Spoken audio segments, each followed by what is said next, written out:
ሰላም ጤና ይስጥልኝ የቻናሌ ቤተሰቦች እንዴት ሰነበታችሁ?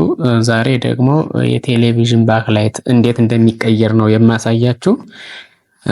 በመጀመሪያ ለቻናሉ አዲስ ከሆናችሁ ሰብስክራይብ በማድረግ እገዛ እንድታደርጉ ጠይቃለሁ።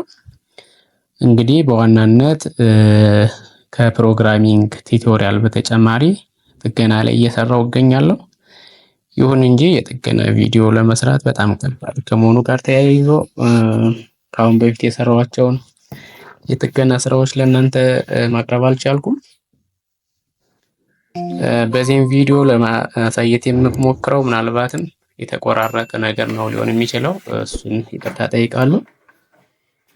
እንግዲህ ደንበኛችን ደውሎ ቲቪ ተበላሸብኝ አለ። ሄደን ስናይ ድምጽ ብቻ ነበር የሚሰራ፣ ነገር ግን ምንም አይነት ምስል አያሳይም ነበረ። እኛም ፈተን አየነው።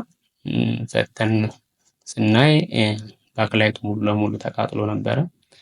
በባክላይት ቴስተር ነው ቼክ ያደረግነው ወይም መቃጠሉን ያወቅነው።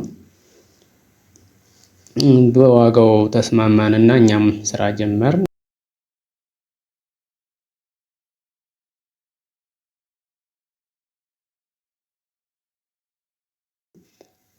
አጋጣሚ 55 ኢንች ስለነበረ ስክሪን በጥንቃቄ መነሳት ስላለበት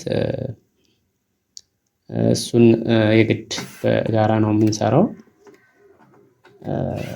በምትመለከቱት መልኩ ወደ ውስጥ ጠልቀን ገባን። ስክሪኑን በጥንቃቄ ያነሳን። ለመቅረጽ እንግዲህ ሰው ቤት ሄዶ ለመቅረጽ አስቸጋሪ ስለነበረ ጥራቱም ዝቅተኛ ነው። በዚህ ይቅርታ ጠይቃለሁ። አብዛኛው ስቴፕ የተቆረጠ ነው። ምናልባትም ወደ 3 ሰዓት የሚሆን ጊዜ ነው የወሰደብን። የድሮ ባክላይት ይህንን ይመስላል። እያወጣን ነው የምንገኘው። እኛ ልንቀይር ያሰብነውን ባክላይት እየለካን እንገኛለን። አጋጣሚ ልክ የሚሆን አግኝተናል። ወደ 9 ስትሪፕ ነበር የነበረው። አዲስ ነው አምጥተን የቀየርንለት። ይህ የምትመለከቱት አዲሱ ነው። በፊት ያሳየኋችሁ እሱ ደግሞ አሮጌው ነው። እሱን ነቃቅለን ጥለን ይህንን 9ኙን ስትሪፕ በዚህ መልኩ አንድ ባንድ በይደን አስተካከል ነው። ምክንያቱም ተሰካኪ ነው፣ የበፊቱ ተሰካኪ ነው። ነገር ግን አዲስ የሚመጣው በዛ ልክ ተሰካኪ ስላልሆነልን እንደዚህ ነው ኮኔክሽኑን ጠብቀን አንድ ባንድ በይደን ያስተካከል ነው። እና እንደምታዩት በጣም ሰፊ ነው። ቆሻሻው ከውስጥ ገብቶ ስለነበረ እሱን ነው በዚህ መልኩ አጸዳ ነው።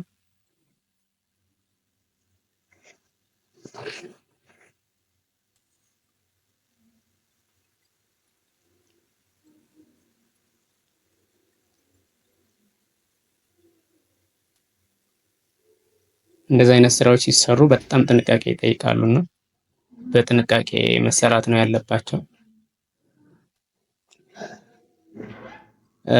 ባክላይቱን ገጥመን ከጨረስን በኋላ ነው እንግዲህ ቦርዱን ለብቻ አስቀምጠን ቴስት እያደረግን የነበረው። አሁን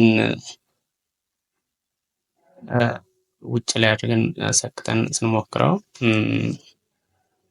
በተሳካ ሁኔታ ባክላይቱ ሊበራልን ችሏል።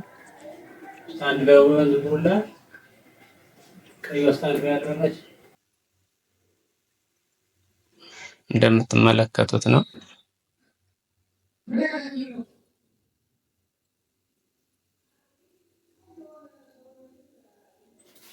እየሰሩ ለመቅረጽ ትንሽ ስለሚያስቸግር ቪዲዮ ኳሊቲው ልክ እንዳልሆነ እገነዘባለሁ። ነገር ግን ቀጣይ በትክክል ሌሎች ሲሰሩ በትክክል የማሳያችሁ ይሆናል።